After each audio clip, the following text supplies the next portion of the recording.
A spiritual sequel to the 1997 game Postal was announced about 2 months ago, and even though it will be in development for quite a while, I figured it was a good idea to sort of go over all of the pieces that we've seen so far and what's available, and just go through everything that we know so far. So on the 19th of February, Running with Scissors put out this Cryptographic puzzle, teasing something from them at IGN FanFest a few days later. It was solved fairly quickly. The earth hungers for flesh, it thirsts for blood, the earth demands a cleansing, the earth will send an angel.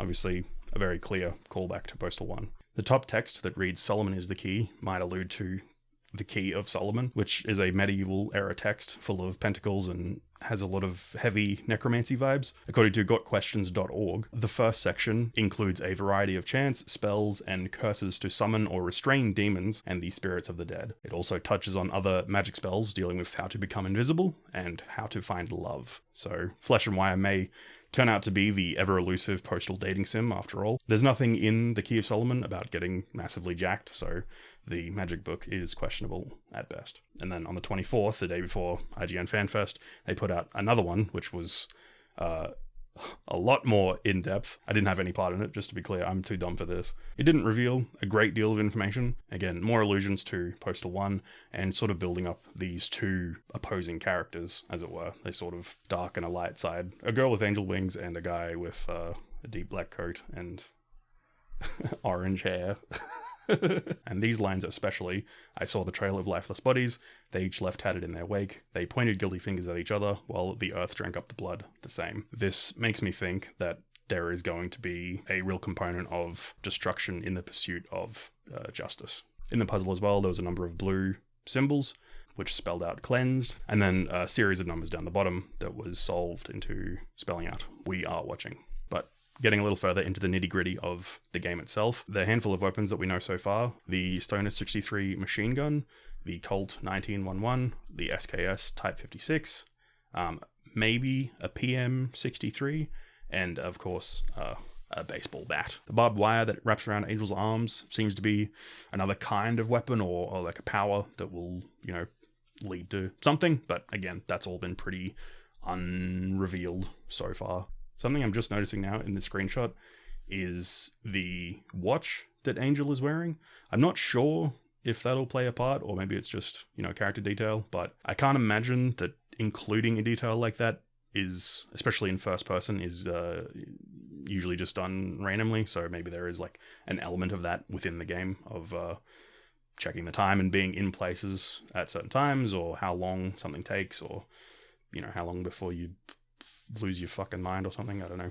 Since the trailer's dropping, there's been 2 more little teasers that have come up on Running with Scissors' channel. Both of them quite short and featuring this makeshift kind of news report setup. All the equipment is there, but the fact that it's dimmed down lights and right in front of an exit, I don't know, it feels all quite like quickly put together. I don't think that this news reporter woman is Angel, but this focus and setup gives me heavy vibes of the marketing of the original Postal. The in-universe coverage of the massacre was supposed to be sort of a bigger element of it. That's why it's in the marketing. There was going to be a whole book about it. This, seemingly at least being an element of that, is exciting, even if it only extends to these teasers. I still think it's quite cool and in line with the original game. These 2 transmissions are quite vague, but they do go over a few key points. One of the keywords being recent tragedies, which makes me think this is happening currently when the postal dude is doing his thing. Bleed. Another reason that had sort of stuck out to me when I initially saw it was smoking indoors. Considering the setup, it's probably not really that important, but it just twigged in my brain that this is the 90s, because it's you could still smoke inside, especially in the workplace. Another line is, while rumors persist that military intervention could be on the table, though to what end is uncertain.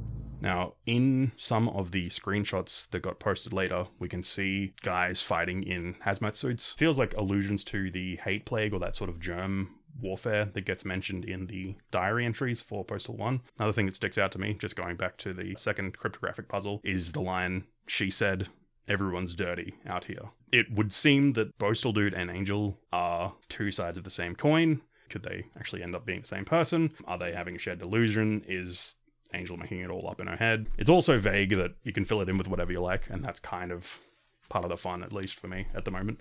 When it comes out, we'll see what actually happens. The second transmission talks about a cult that's operating out in the wildlands just outside of town, even though the mayor is downplaying any such existence or occurrences. Two people emerged from the desert, one of which saying it was a group of killer psychos. The other one only kept repeating it had so many arms. Two survivors, they were from a group of 5. The other 3 are still at large. Whether this is indicating that in the game we'll need to try and find these people to uncover more information, or if it's hinting at another transmission that will come later, who knows? That line about many arms brings us to the next section, which is the entities cited so far. There is some shaky cam when the camera turns around, and we can see, such a creature with so many arms. Something that really stuck out to me about this frame in particular, the background matching just so closely and so nicely to the outskirts loading screen from Postal 1. The fact that it says it in the transmission that it's in the wildlands outside of town, I'm fairly confident that's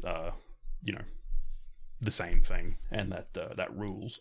That rocks. That's sick. Obviously, the other major entity we've seen so far is the one with the split face and the broken teeth on one side, the wires. I'm sure all of these characters have names, but what are your suggestions? Is it Two-Face? Is it Bubbles? Is it Mr. Teeth? I like Mr. Teeth. I think Mr. Teeth is a funny name. There's a similar parallel there with Angel in her key art, taking off her mask, her face. This whole idea of two sides combating. There's something there. Finally, I'm not sure if I haven't seen anyone mention this yet. The original trailer also has this figure down in the corner down here. Looks sort of like a fucking creepy, fucked up kind of creepy, scary guy in a wheelchair. Maybe that's something. Maybe that's another creature. I'm not too sure. So something funny, right before the trailer for Flesh and Wire went live, the display for Flesh and Wire, including the key art of Angel and, the name and fucking everything, the big reveal, the grand surprise, was up on display like a day or a couple of days before the announcement. Apparently one guy saw it and posted about it, and then it got they asked it to delete it straight away just so it didn't fuck up the surprise, which is kind of funny. Something else that was in the trailer was this section on the ATV. Whether this is a sort of like scripted turret section, almost like the ATV drives itself and then you're just shooting while it goes along, or there is like genuinely vehicles that you can drive throughout the environment. If it's the latter, then I'm very curious as to how big the areas of exploration are going to be. If there is an area to explore and then you travel away from it through a loading screen, or if there is travel between locations on vehicle. I feel like it'll probably be sectioned off. Either way, something I'm very excited about. We'll finally get to see an overview map of Old Paradise. I'm curious to see how it all sort of fits together. Another thing is that it's unclear when it's all taking place. What I'm interested to see is how it introduces the events of Postal 1, how it presents them, whether the gameplay is exclusively in 1997, or if it takes place partially 97 and then years later. That's something that sort of sticks out to me, is that Angel's look is more modern, but again, maybe that's just, a design choice. Another thing is the areas that you visit. Some of them seem sort of modern. The mega church especially seems quite kitted out, although I'm not that familiar with mega churches in 1997. Maybe there's something there. I don't know. I'll put up on screen mega church. Actually, let me just look it up right now. Fuck, that's crazy. God damn. What the fuck, man? That's insane. God is not here. Yeah, I don't know. That's pretty big. It's probably got speakers and shit. I don't know. Whatever. But yeah, seems like there'll be plenty of locations. There'll be the train yard, by the looks of it. The church is there. There's a snowy industrial looking area, and then there's a more straightforward industrial area without snow, but maybe it's just there's not snow in that area. I don't know.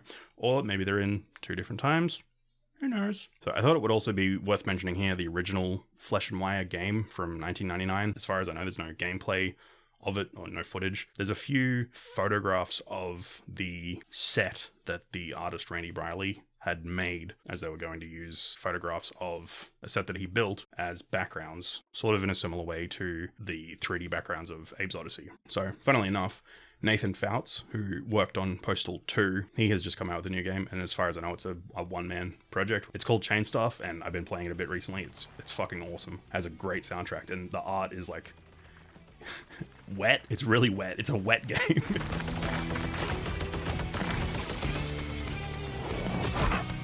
It's a lot of fun. It's really good. But what's funny is that it shares this aspect of a guy that has this alien creature attached to him that is both keeping him alive, but is taking over more of his body as it grows in power. Maybe there's some moral stuff there and how it is. I haven't finished it yet. I've only gotten through the first 2 levels, but it's a lot of fun. I just thought it was worth mentioning that it sort of has this, all these ties, everything ties back to the same thing.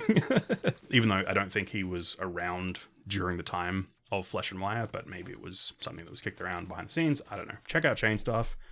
Subscribe to the channel. Like the video. Hype the video. That's a thing. You can hype it. Click the hype. Hype it. Hype it up, guys. Hype it up. Hype up the video, guys. And yeah, I think that pretty much covers it. What are you interested in seeing about Flesh and Wire? Do you think it's going to be epic sauce, or do you think it's going to be... Somebody is asking if the dude in Flesh and Wire will have his long hair or usual haircut. You're gonna give him waves.